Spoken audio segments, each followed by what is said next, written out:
I watched this big cabinet come into our house, and in that was a record player. That's what they were back then, record players. Yeah, I'm that old. Had a radio and a television, and it had a 12-inch screen. That was and by the way, it was all black and white, of course. And people wrote about what a great thing this was for society, and people wrote about how this is going to be the ruin of us. And looking back in history, I think you could say they were both right. And I think all technology tends to have, advancement is a two-edged sword.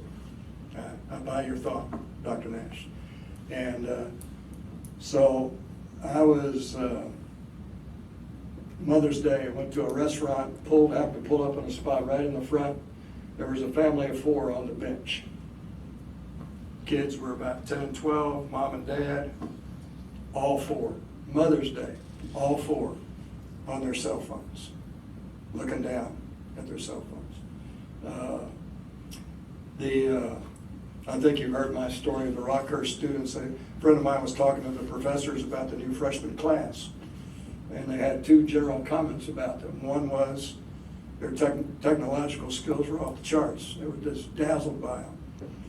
2 was they couldn't carry on a conversation at Rockhurst, which has a fairly good academic reputation. I have an article here, and I looked about 25 copies in the back. It's real short. I'll read a real quick piece of it. A New York Times reporter, Nick Bolton, once asked Steve Jobs, "So your kids must love the iPad." Jobs responded, "They haven't used it. We limit how much technology our kids use at home." In Silicon Valley, there's a trend of tech execs and engineers to send their kids to a school called Waldorf because it uses no technology. And they're afraid of their kids losing their creativity and ability to think outside the box. There's a few articles down. There's a book out that talks about the impact the constant use of technology has on the brain. And basically it comes down to shallow thinking and lack of creativity. And trust me, for a person who on Saturday all day watches multiple football games at one time from morning to night, I don't want to have to do any heavy thinking into that day because my brain is mush, and I know it. And that's just from watching television. I was struck by the fact I went to visit my son and his wife a few weeks ago, and Sunday afternoon I'm watching their big screen TV, I'm watching golf, and they're both on their cell phones just going away. I said, "How do y'all do that on that little thing all day?" My son said, "How do you look at that big screen all day?" Same deal. Not a good activity. There I am doing what I was mocking other people for doing, not talking to my son and daughter-in-law who I don't see but once or twice a year. So there's also, if you read this book, and I highly recommend it, The Smartest Kids in the World and How They Got There, there's a little chapter that kind of summarizes some stuff, and it talks about the countries who are leading the way in education. And one of the characteristics is they all tend to be low tech. They don't even have whiteboards yet, but they're scoring off the charts on all these tests we take. So, and I can say from personal experience as a sub, just speaking to the cell phone in particular, it's the #1 disruptor in a classroom. It's a huge problem. And when kids are taking tests in block 1, I guarantee you there are 1, 2, or 3 of them that are getting the questions down for their buddies in block 2, 3, and 4. That thing goes both ways. So, what does that say to technology from my point of view? Well, I'm a big fan. Like Dr. Turkle said, I have a lot of hope, I have a lot of optimism. I don't think we turn away from it, but I do think we have to be careful about how we use it and where we apply it and how often we apply it.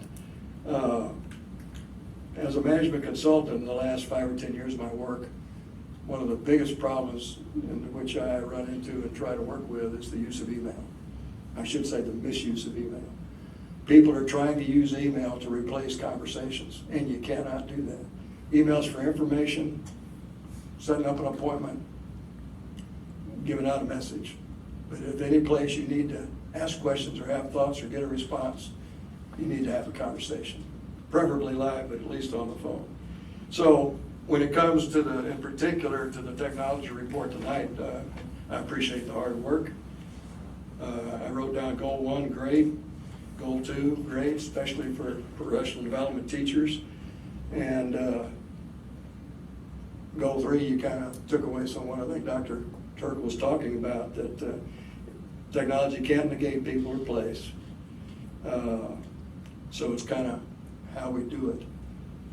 And goal 4 was great, so I'm all for it. I'm all for moving ahead.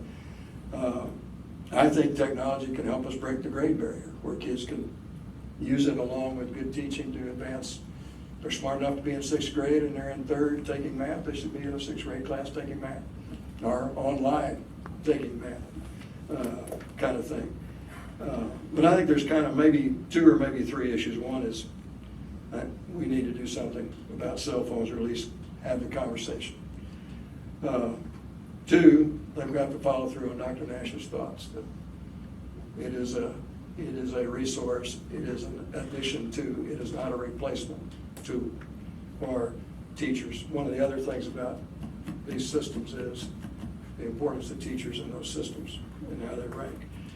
And 3rd, when we get down to the elementary level, I think we need to be very careful about how we give it to them and how much we let them use it, in terms of what I think the video said. So somehow we have to keep the human as we use the technical to enhance it, not to replace it.